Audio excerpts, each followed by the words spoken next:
I'm Wendy Martyna, and I teach social psychology in the sociology department, although I've also taught in the psychology department for many years.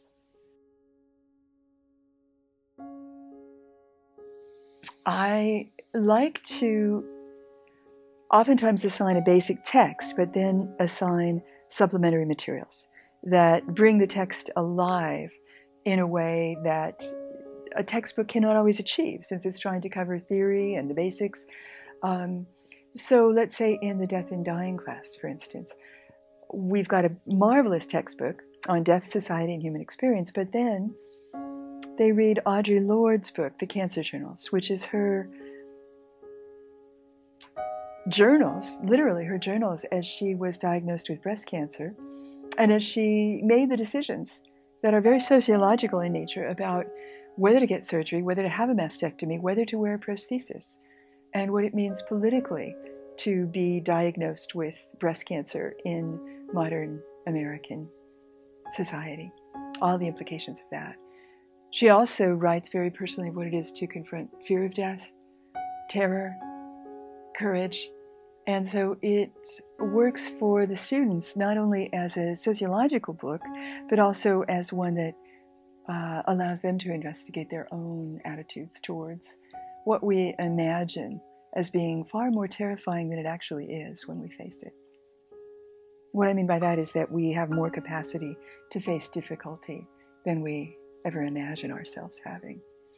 I also have them read a book by Rafael Campo called The Desire to Heal, a doctor's education in identity, poetry, healing. It's very much about his own journey as a Cuban American, child of immigrants, closeted gay man, going to Amherst and Harvard, very elite schools, becoming a medical doctor, and in this journey that he recounts in the book, also investigating what it is to try to be a healer and feel that one is in need of healing oneself. So then it allows me to lift all that material from the textbook and relate it to him as well. I also use young adult fiction in my classes, in almost every class. I've been taught a great deal about how to do that, not only from other sociologists that also use fiction in classes, but also from Gay Lombard, who for over 35 years has run the young adult and children's section at Bookshop Santa Cruz, our local community resource, without which all of us would be impoverished, I think, in so many ways. So she will suggest books to me that have particular relationship to my family and society class, or my death and dying, or my gender classes, and I'll choose some that I think lift the theory into life and allow the students to engage very directly with the stories of young adults or children, and to investigate in what way the stories bring the theory alive.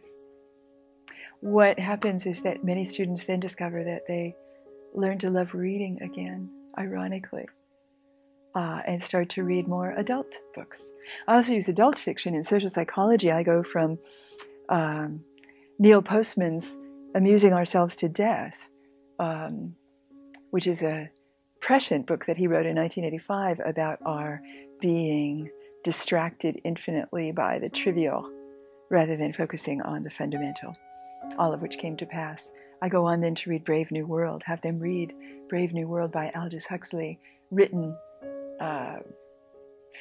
40 years before Huxley, illustrating exactly how that can happen.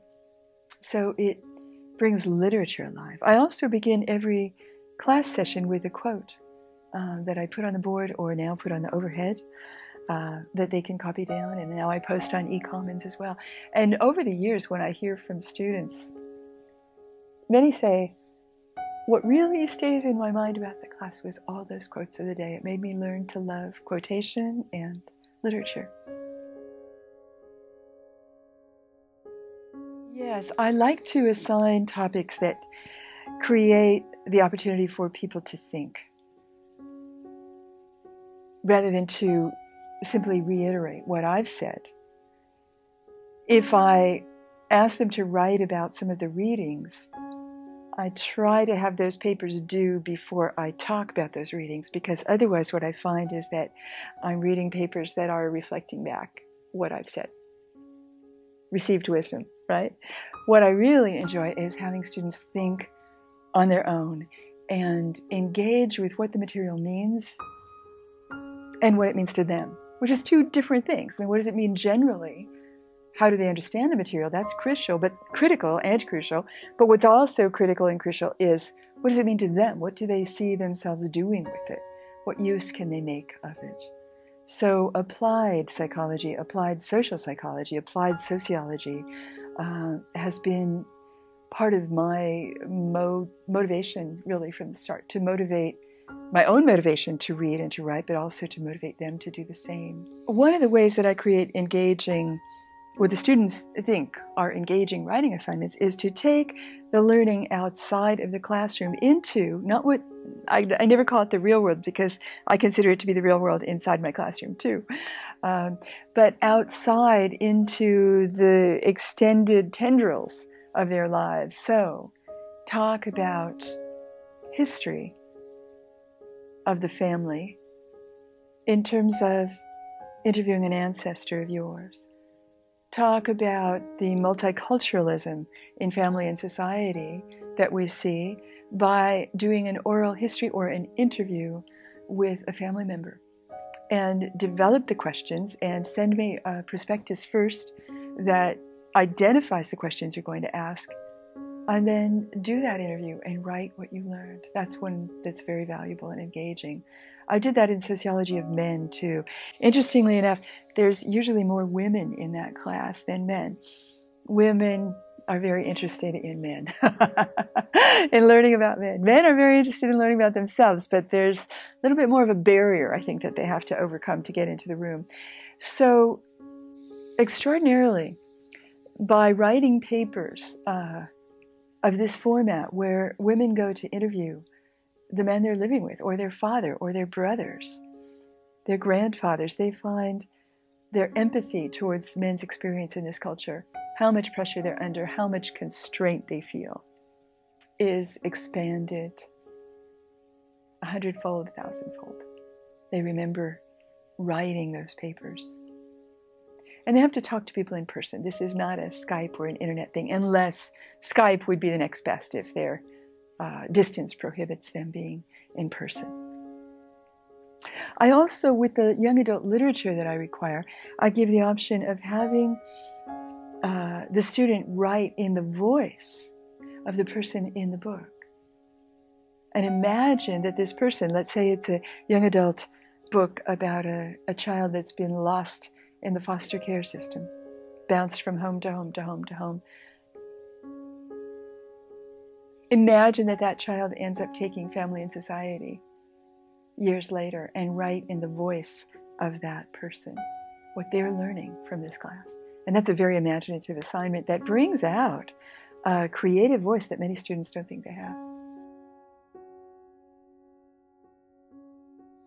I read all my students' papers, which is why it takes, I'm sure I owe many students papers still at the end of the quarter, from the start of the quarter.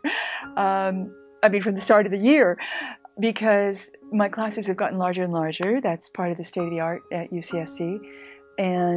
But even when I'm teaching 100, 140 people, I still am committed to reading every paper and commenting on it, and to the best of the time that's allotted me, to the best of my ability, in the time that's allotted me, I should say, to give it a line-by-line edit so that people have a sense that language matters, that writing matters, and to make more beautiful and coherent writers of them.